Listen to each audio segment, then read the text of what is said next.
espace numérique, le web, a pris une place dans notre jeu démocratique. C'est un enjeu, c'est un lieu virtuel, mais pas fictif, de débat politique, c'est un lieu de communication politique, c'est un lieu de construction politique de plus en plus aussi, et on va y revenir. Mais donc oui, le numérique joue un rôle en démocratie, parce qu'il joue un rôle dans notre quotidien, il joue un rôle dans nos loisirs, il joue un rôle dans notre économie, il joue un rôle dans notre manière de consommer, donc il joue un rôle dans notre démocratie, ça en fait partie. Donc oui, le numérique est en train de prendre sa place en démocratie,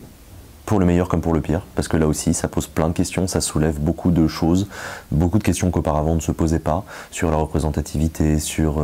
la légitimité, sur la construction des consensus, sur la fabrication même des logiciels ou des processus de prise de décision numérique. Il y a un mouvement qu'on voit émerger de plus en plus depuis une décennie à peu près, un peu moins, c'est ce qu'on appelle les civic tech, donc les technologies civiques ou citoyennes, dont Acropolis fait partie, c'est-à-dire un espèce de vaste mouvement d'initiatives qui essaient d'utiliser les outils numériques au service de la rénovation démocratique. Donc ça va de plateformes numériques de consultation citoyenne à des applications mobiles d'implication des citoyens dans la vie de la cité,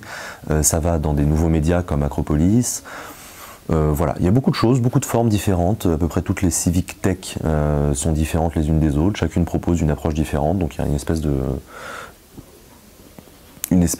frémissement en ce moment où on voit de plus en plus d'initiatives naître et essayer de proposer quelque chose dans ce champ-là.